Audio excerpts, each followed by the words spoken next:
What's up, everyone? Welcome to another episode of Friday Night Chill with Will. This is episode 5.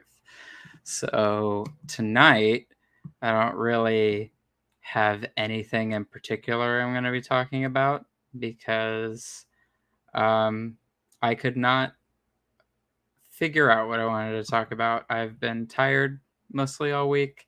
I dropped off my car in the shop on Tuesday because I don't know if you guys remember. If you follow me on Twitter, you've probably seen it. But like in November, I got in another car accident. I got in one in August, a couple weeks before Morphicon.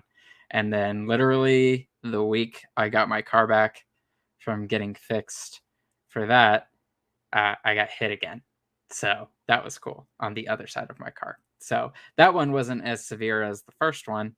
So I've been just kind of putting that off because it's a hassle, not having a car. So I've had to be taking the bus this week, pretty much since I dropped it off, and that has been that's been a time, I guess. Like I took the bus in high school because I lived a couple cities over from my actual high school because I moved in with my dad back then. So like I remember how it all works. It's not like it's complicated or anything like that, but man, 20-minute commute just became like an hour and a half just to get home, and it's not ideal, but obviously it's not that big a deal because it will only hopefully be a week or two. I'm hoping just a week. The last time I got my car fixed, it took them a month because I had to order a bunch of parts and shit, like doors and stuff. But I'm hoping that's not the case this time around because I'm pretty sure that the shop's been paid already. So I don't know. Anyway, so that's what's going on with that. And that's why the stream was later, just because I want to put in some buffer time in case I miss a bus, which I did today. So I wanted to make sure I gave myself enough time so that way I wasn't like, rushing to get on the bus, getting off the bus, and then coming on here and streaming. So yeah. Anyway, so that's kind of why I've been exhausted this week. Just been kind of trying to get acclimated to that schedule. But anyway, I did have like a few like random things I wanted to talk about. So we had Smosh dropped their latest video, which has Anthony back for like the first time in like 6-7 years, something like that. The first one of them, like owning the company. And then what else do I want to talk about? It was just on my mind a second ago. I know I wanted to talk about the Supreme Court stuff, but I was going to save that for the end because that is just fucking annoying.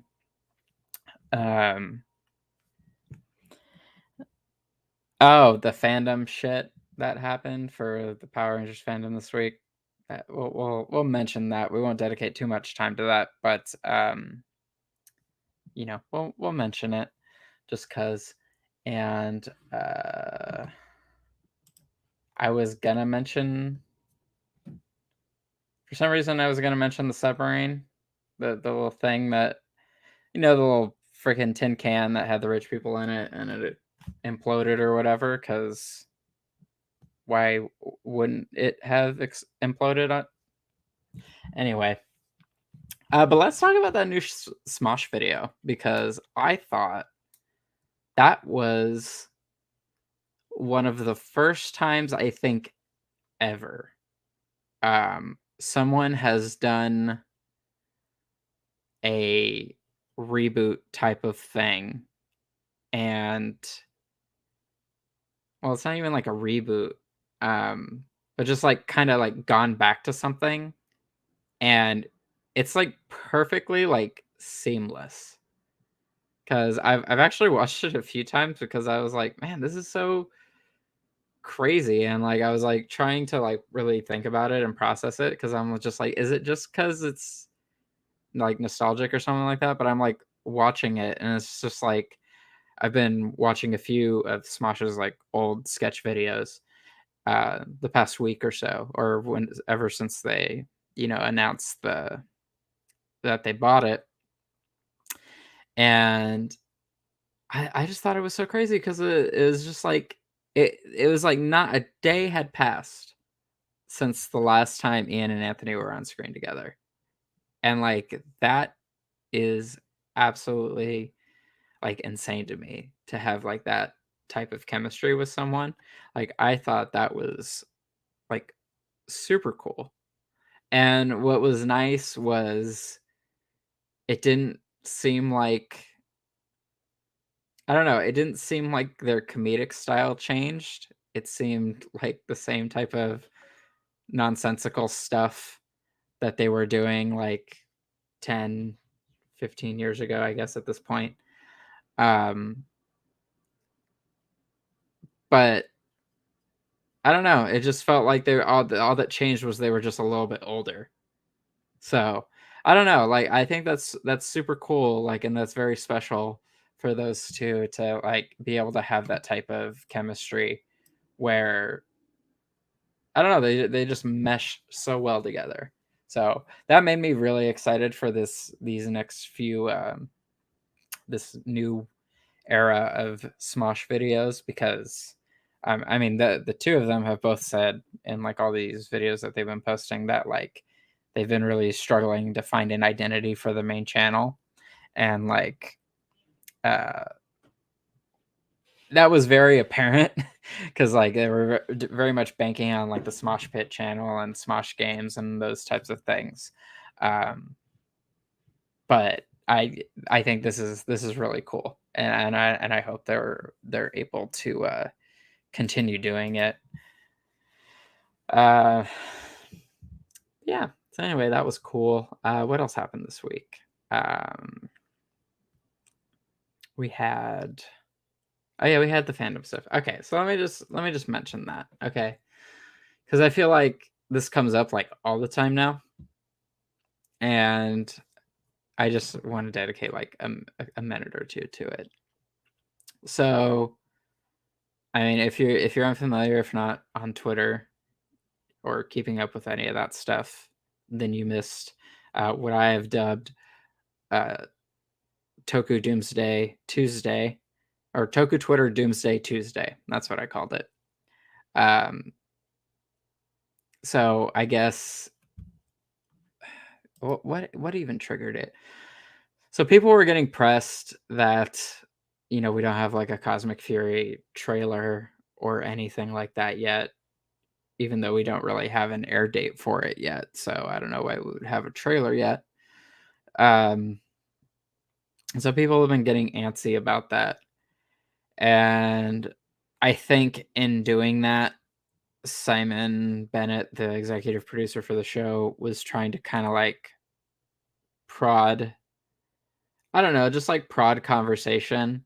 Sometimes I feel like he just like prods conversation like he doesn't intend, because I like to give these people the benefit of the doubt. I don't think anybody on like working for the Power Rangers brand or the show or whatever is intentionally trying to do anything malicious, because I think that's silly and doesn't make any sense. But like, so I think he saw us going, "Oh, why haven't they done anything for marketing or with a trailer or anything? Why do we only have these like toy leaks and like all this other stuff and like nothing about the show?" And so I think, this is me speculating. I don't know the man. I don't know anything. But what I'm thinking is what happened is he saw that, because he keeps up with everything going on with Cosmic Fury on Twitter. I think he saw that and was like, all right, well, I can't leak anything. Technically, I can't leak anything. So what could I do that would technically not be breaking like any contracts that I have or anything like that? So he just like took a bunch of pictures of shit in his office, that he was clearing out anyway, because I think they were clearing out the studios or something, either this week or very recently. And so he took a picture of like this helmet thing.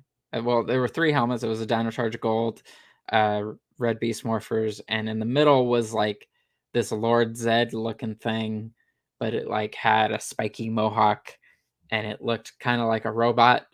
And you weren't even really able to tell what, I mean, all you could tell was that it was a helmet, but we had no context of what it was for. And so as soon as people on Twitter saw that, they started like making fun of it and, saying it looked like shit or like ass, whatever. It's like a typical Twitter affair, and it kind of turned into this like ugly back and forth between Simon and somehow Hunter even got dragged into it. The Pink Dino Fury Ranger, the Red Cosmic Fury Ranger. Somehow her actress got wrapped up in it. I don't even understand how. I don't know. It just seemed so silly because it's like I don't understand the point of freaking out over this picture that we have no context on. I can understand like just like having an initial impression and being like, um, I'm not really vibing with how this looks. It doesn't really look that good. But people were like, I don't know, they were just making like judgment calls on like the entire show over a picture of a helmet. And it's just, I don't know. It's like, I feel like we have had this same back and forth and we continue to have the same back and forth. Mostly because, well, for like me, I think there's 2 issues.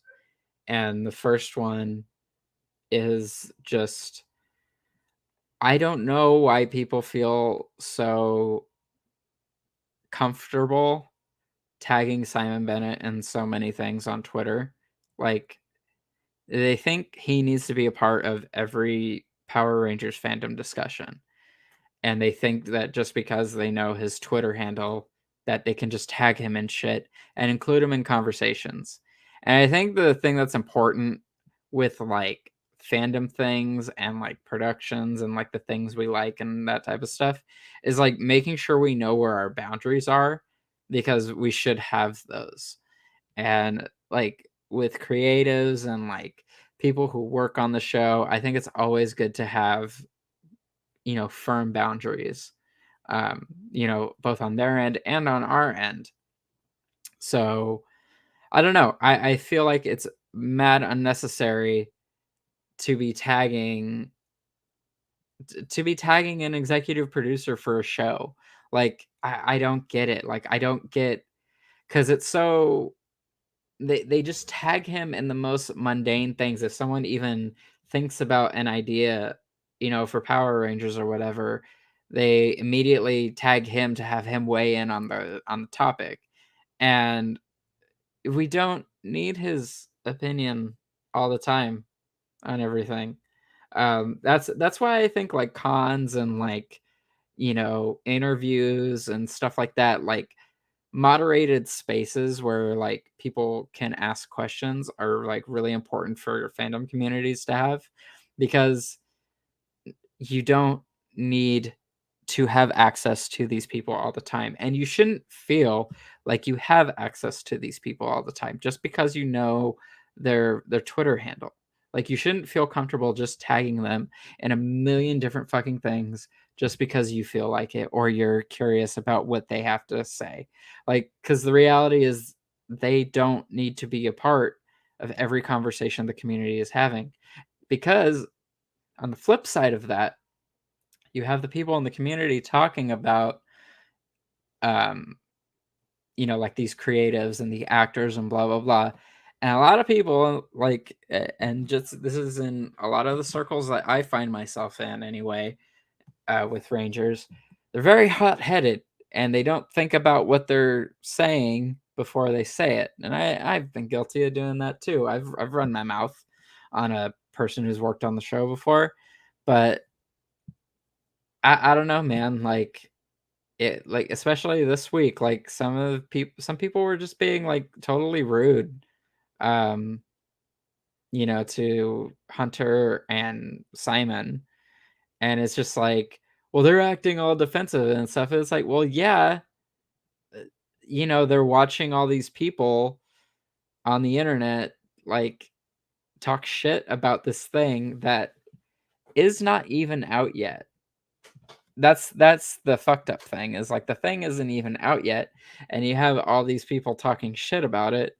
And so, they work, that's a thing you worked on. So like of course you're going to feel, as a human, like just thinking about that, like as a human, if you worked on something and you couldn't share it with anyone yet, but everyone you knew or that you saw around you was automatically assuming that it was going to be awful and garbage.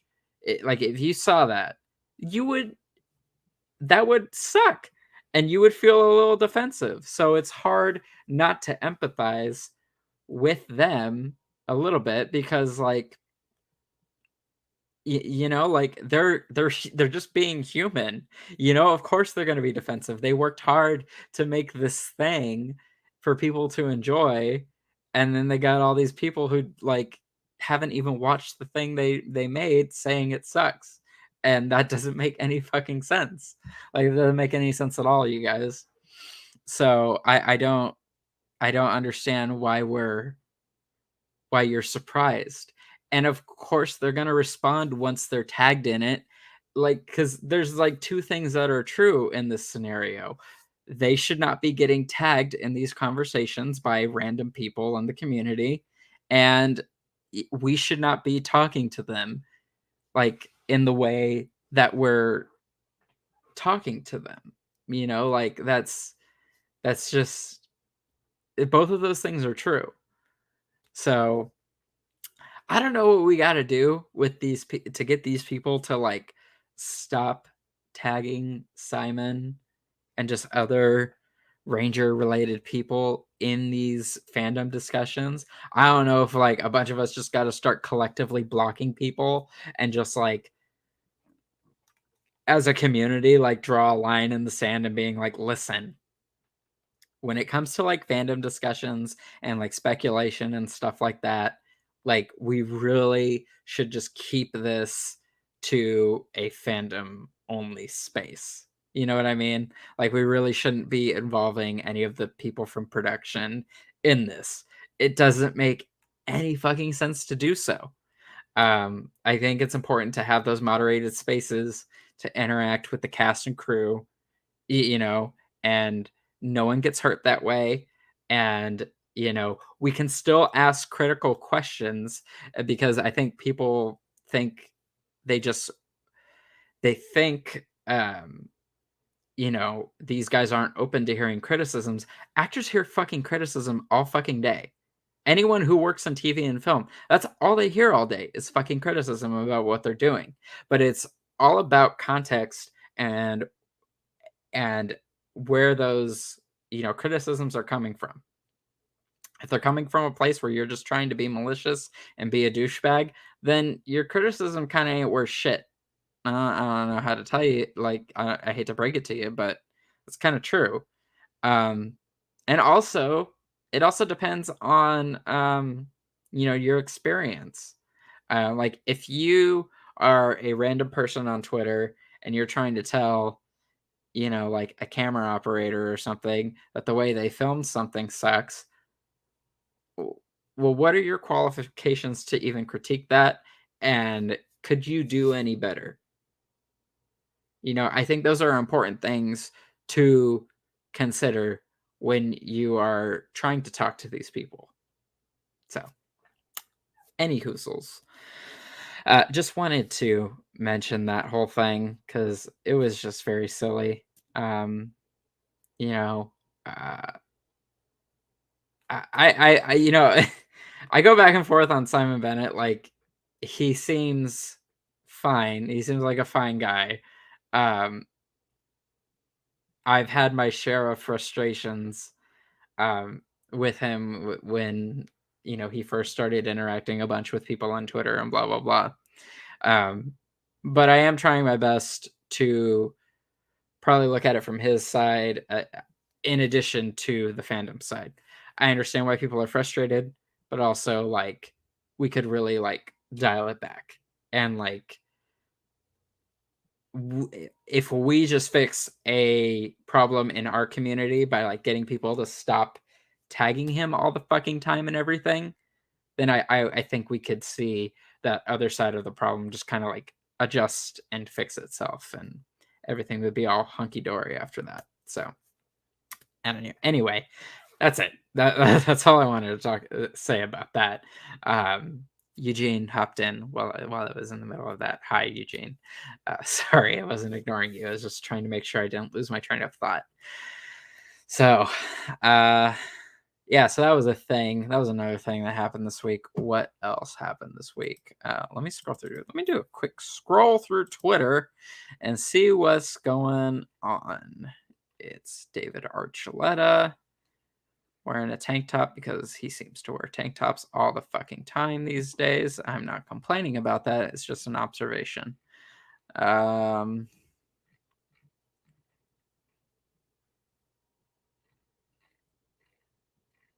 Yeah, we had the Supreme Court bullshit happening today. That was fucking annoying, you guys. You know, this whole Pride Month, well, first of all, shout out to Cosmic Ranger 006 on Twitter for doing Pride Month shit all month. They did a post pretty much every day of the month, trying to celebrate the diversity of queer and queer coded Rangers and Power Rangers. Obviously, there aren't that many actual queer characters, so a lot of it was queer coding, which has been confirmed from a lot of people behind the scenes throughout the years. But man, they were getting all kinds of like backlash and shit, and just like in general, just like with talking about anything that has to do with diversity or whatever or inclusivity, like especially on Twitter, you just like open up this this I guess doorway for a bunch of like just fucking incels to like come in and like just try and like butt in on this like simple thing people are just trying to do. We're just trying to celebrate this aspect of the franchise that's like always been there, and people are just fucking douches, dude. Like the freaking sending the guy death threats and stuff like that, and it's just like I don't know, like it's so unnecessary, and all I can think about is like a lot of comments like that just come from a place of self-loathing. Because most of the time, people saying shit like that, like really evil shit like that, they're just in denial about who they are, and they're very insecure in who they are, and they just can't process any of that, and they just don't want to be confronted with any of that, because they've never had to before. So I don't know, but shout out to them, for sticking it out for the entire month and like just doing what they did, celebrating all this stuff. They even tagged me in a post for today because they mentioned a bunch of queer creators in the Ranger space, so I appreciate that. Yeah, man, it was a nice end for Pride Month there, but in terms of like the real world, yeah, everything kind of went to shit today. Um, Supreme Court just being a bunch of dickheads once again. So, that's fucking cool that they can just like the craziest thing about them ruling the way they did today is that they ruled that way based off of a hypothetical case. Like the woman in that whole thing, making the complaint about having to make a website for a gay couple. She wasn't even making a website for a gay couple. She was never even approached. One of the people she mentioned, of the couple, wasn't real, and then the other person was a straight man who was also a computer, like a person who could build a website. So yeah, it was, and he was straight with a wife and a kid. So you know, it's so crazy that people can just like, I don't know, we can lose so much fucking progress just based on hypothetical situations that never fucking happen. It's it's a lot. It's a lot to process, and it makes, stuff like Pride, like, when we see, like, all the festivals and stuff, it just, like, makes it hard to, like, wanna, like, be a part of that, because it feels like we really just need to pivot it back into, like, a full-on fucking protest where we're just raising hell for a month because, like, none of these people are fucking listening, and they just like do whatever the fuck they want. They just like stop all this stuff that, like, will help reduce student loan payments for people so that they could actually like not fucking worry about those. And then, you know, basically making discrimination against queer Americans like legal is just, I don't get it, man. Like it's so daunting. I look at it, I see it on, on all these like social media and stuff and news sites, and it's just like there's no way like any of this stuff is real, like, because it just does not feel real. It feels like we're in like some crazy fucked up, cartoon world. But the world is just fucking goofy, dude. Like there's a lot of cool stuff going on, but man, there's like so much fucked up shit going on too. And you just got to try your best not to get overwhelmed by all of it. Just try and enjoy what you can. But I don't know. Like some days it just, because I don't know, man. Like it feels like so many of us are just trying to mind our own business, mind our own business, and do our own thing. But then we can't do that because it bothers the straight white Christians, which are mostly the problem here. Um, and it's interesting because like so so my upbringing, right? I was raised partly in the church, and so I think from like junior high, probably like 8th grade to like my early 20s, I was heavily involved in church. Me and my dad got baptized or whatever. I was like kind of Catholic before then because I was baptized Catholic as a kid. But then me and my dad was, you know, he fucked up a little bit. He was changing some stuff in his life around, and we started going to church and we got involved, and I was a part of all that stuff for like a really, really long time. And like I did so much stuff during my time in, working in church. Um, you know, um, I started doing like graphics and stuff. I started getting involved with the stage production side of it, designing some of the stages, working with stage lights and stuff for like the music and the bands and all that fun stuff, and adjusting mics and like all kinds of cool stuff. And I did that stuff for years, and I really loved it. And I can just remember like like being in the church and like hearing from like all these people around and like different pastors and stuff like talking about the persecution of Christians and just all over the world. And they even like talk about it here, and it's just like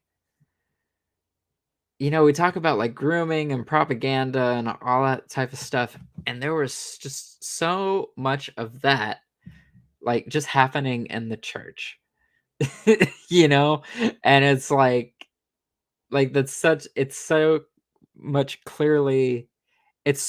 more clearly the group doing all of that stuff that that queer people are getting accused of, like grooming and propaganda and stuff like that. Um, I ended up leaving the church when I came out because I came out to them and they tried putting me in conversion therapy, and I said no, which which in retrospect I'm very proud of myself because I was only, I think, 21 at the time, or maybe 20. I can't remember, but I was very new in my experience being queer, and a lot of people, I think, in that type of environment and in a time like that are really just trying to be make sure they don't rock the boat too much. But at the same time, I was also tired of, like, denying being gay, like, um, so, I told a bunch of different people, and, a lot of a lot of them that I told, they stopped talking to me. I remember one of them specifically telling me they didn't think I was, and I was just like, "Well, I'm me and you're not me, so which one of us do you think actually knows?" You know? Um, it is funny to look back on that, um, because it's kind of a close call, because I really feel like I really dodged a bullet, and I'm really glad, um, they more or less kicked me out, because that's mostly what happened. Basically, what no, so basically, to set the stage, so what had happened was, I got my first job. I worked at a laser tag store, um, because I my family was friends with the owner from church. And so, like, everyone from the church basically, uh, when they were legal, were able to get a job there. Basically, that's kind of how it worked. You kind of had an in if you went to the church. And so, hey, you know what? That's networking. So, not definite props to him. He gave me a job. I appreciate that. So anyway, I'm there for like a year or two, and I meet a coworker. He was there since I started, but like as like I think it was like a year had went by, and I started noticing. I was like, hmm, this guy's really cool. I don't know why he's really cool. And an old friend of mine who's also a coworker. We basically had like a friend group, because we all worked together. So I think I like wanted to come out because I felt like because dude, I knew for such a long time that I was gay. Like, I knew for so fucking long that I was gay, but I was just like in denial about it because like I couldn't just tell people because I was like working in the church, like, and I was like totally afraid of like, disappointing everyone around me.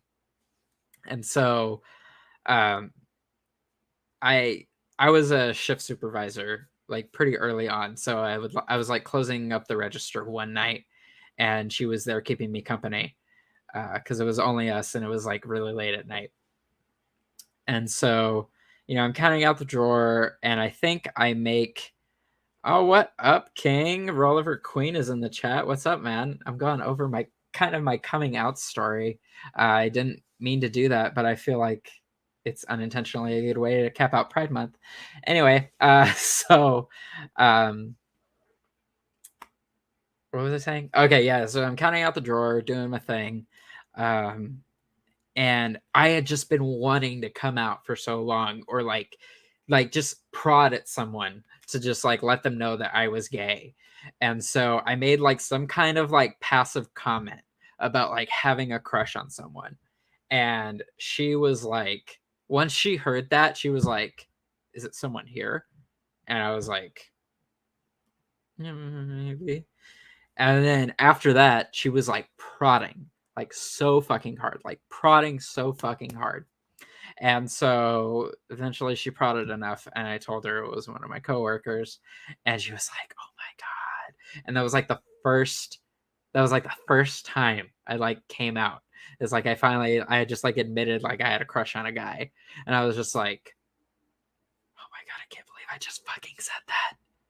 Like I just remember like, yeah, it was just like surreal.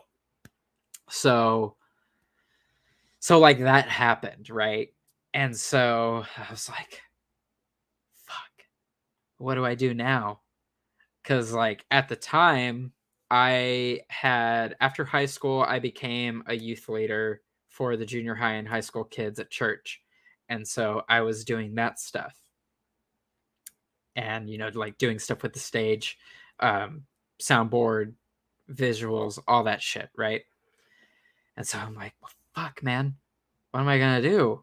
I'm gonna have to say something eventually, because like now I said it, like now I said it, and there were people who I worked with who went to church with me, you know, um, so a few months go by. Yeah, I think it was a few months, because some other stuff ended up happening, um, and so finally, I sit down with the youth pastor and his wife, and we have a meeting. It was before one of our things on Wednesday night, and I tell them, I'm like, so I've kind of had a crush on one of my coworkers who's a boy. And so I told them that, and their thing. So the wife, she tried kind of like writing it off as like, are you sure it's not like some just, some kind of like deep admiration or whatever? And it's like, well, yeah, it's a deep admiration, man. I want to get in his pants. That's that I admire that. You know. Uh, but so she was like trying to do that, and the main youth pastor, the man, um, her husband, uh, he was just like, all right, so could we like set up a meeting with the main pastor of the church, the head pastor of the church, and to kind of like talk about this? And basically the way he described everything, um it basically was conversion therapy. That's what he was trying to put me in, with our head pastor. And I told them, no, that's not, I don't want to do that. And so they're like, okay. There was another youth leader leaving at the time, um, because he was getting ready to go. He was doing like networking, like church plant stuff. So, for those unfamiliar with how Christianity works, basically, it's like a person leaves a church and they go and join like a network of people, so that way they can like learn how to start a church, so they can go to a place that doesn't really have the type of church that they practice, and then they can go and plant, uh, lay a church plant, which is basically a starting church. So anyway, that's how that works. So he was leaving, because that was just a thing, and his last day was that Sunday, and so they had told me that, that coming Sunday would also be my last day, and I was like, oh, okay, cool. Um, It was either that Sunday or that Wednesday. I think it was the following Wednesday, so it was a week. So there was a Sunday, and then the following Wednesday, was my last night, and so I did that, and it sucked. Yeah, like I'm not gonna lie, that part really sucked. What sucked the most was I couldn't really tell people why I was leaving. That was the sucky part. Like, I had 3 or 4 students that I was like mentoring with all of the sound and audio stuff and like the visuals and like stage lighting and all that stuff. I taught them all the shit basically. And, they were like my little proteges. And, I just kind of had to leave them and like they didn't get to know why. And it sucked. That really sucked. Um, Now, luckily, since thanks to the power of social media, I've kept up with some of them. You know, one of them was a fellow queer as well, which is not very surprising. Um, but it's it all works out. It's just kind of sucky, um, and it's just interesting reflecting on that time in my life because it's like that being a part of that type of community was you came from such a place of privilege. Like, yeah, like all you could think about is just like how privileged you were. Like especially for me, and during that time to just be a straight white, well, a straight me, white Christian male in America, and I got to experience a lot of privilege because of that church. Um, and it's only like as I've gotten older and I become more confident in my identity that I realize like, man, we just cater everything to the straight white Christians. Like that's just what we do in this country, and like every other culture and identity just like has to bend to what they believe in. Because like I even think about some of the just some of the people of color in the church that I grew up in who, were converts from other religions for who came here from other countries. Um, and I just think about that and it's just like, you just try to fit this straight white Christian, you know, mold it like because you're like an immigrant and you're just trying to fit in America, and that's like the standard because you just want to try and be able to exist. But in order to do that, you have to like lose touch with your own identity and like who you are. Cause like, and that's why like we see so many of these people in these communities, they like they get whitewashed basically. They come from such a very unique and um, rich culture, and they have to like basically abandon a lot of it because it doesn't fit in with these Christian values or whatever, or the you know so I don't know, man. It's very it's very strange. um it's strange seeing that all play out and to be on the other side of the coin all these years later. um but I don't know, man. All I can hope for is that things get better. That's all I can ever hope for. Even still today, I am very privileged. Because as long and this still sounds fucked up because the whole fucking thing is fucked up, guys. But like in a general day-to-day sense, if I feel like I'm in like danger somewhere, if I just kind of like stop talking and depending on if I have, you know, my nails painted or not. Like I just need to like put my hands on my pocket and I can like kind of just pass and just like kind of not have to worry about kind of like getting harassed. So, yeah, like I'm aware I still experience, privilege um still, um but the amount of privilege, um in comparison to, that particular Christian group is insane. It's actually insane. Wow, we're 45 minutes. Wow, that turned into a whole fucking thing. I did not mean I didn't mean for that. um but yeah, man, that's kind of a little background on me and kind of my coming out journey. That's only a part of it.